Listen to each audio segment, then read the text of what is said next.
बिहार में बाढ़ की संकट मंडराती है। बिहार में बाढ़ आता है, सरकार बाढ़ के नाम पर लिपापोती करती है, फिर अगले साल बाढ़ आएगा। ये बात तो हम शुरू से कहते हैं, जिस तरह की परिस्थितियां हैं, कभी भी भारत गंभीर ही नहीं होते बाढ़ के प्रति। नेपाल से कभी वार्ता नहीं करना, और नेपाल हमेशा अपने देश के बारे में सोचेंगे, अपने देश के नागरिक के बारे में। हर देश के नागरिक को सोचने का अधिकार है। तो फिर भारत को नेपाल के साथ मिलके, चीन के साथ मिलके बाढ़ के खतरे से निपटने के लिए बड़ी तैयारी करने की जरूरत है। हाई डैम की लड़ाई हम कब से लड़ रहे हैं। हम बांध को लेकर के गहरी चिंता हमेशा करते रहे। नदियों को लेकर के, नदियों को लूटा है भारत में। जितने सिंचाई मंत्री मिले सब करोड़पति अरबपति हो गए। स्पर सही नहीं बना, बांध पक्कीकरण नहीं हो पाता है, गाद पूरी नदियों में जमी हुई है, फरक्का का विवाद बढ़ता जा रहा है। भारत को बिहार को लेकर के डबल इंजन की सरकार है, उस पर मौन है। आज हमारी पूरी संवेदना नेपाल के प्रति है। नेपाल के 4 जिले लगभग खत्म हो चुके हैं, लगभग खत्म हो चुके हैं,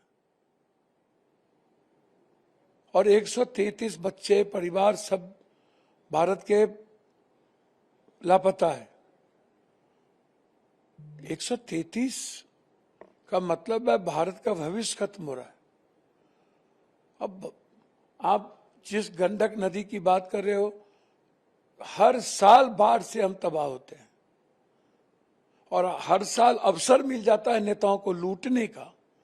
बाढ़ का मतलब अवसर, बाढ़ का मतलब पदाधिकारी और नेताओं का मौज मस्ती, गरीबों के नाम पर लूट, फटे कपड़े और चूरा देकर के बस राजनीति करना, यही तो है।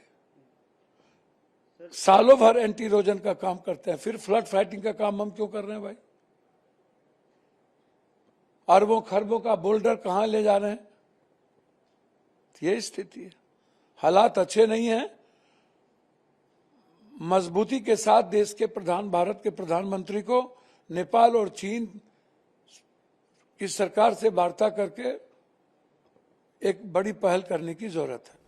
नहीं, देखिए, हमको लगता है कि फ्लड का सिचुएशन तो एक बैक अराइज नहीं करता है, धीरे धीरे करता है। लेकिन ये तो अजीब ऐसा लगता है कि नेचुरल क्लाइमिटी की तरह ये आया और नुकसान करके चला गया।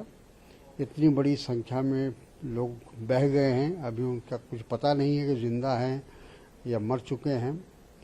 और बिहार उस जो कि नेपाल उस एरिया से जुड़ा हुआ है, तो बिहार पर ख़तरा है और बिहार सरकार को अलर्ट हो जाना चाहिए उसका, कि ऐसा नहीं कि उसका असर हमारे यहाँ पड़े।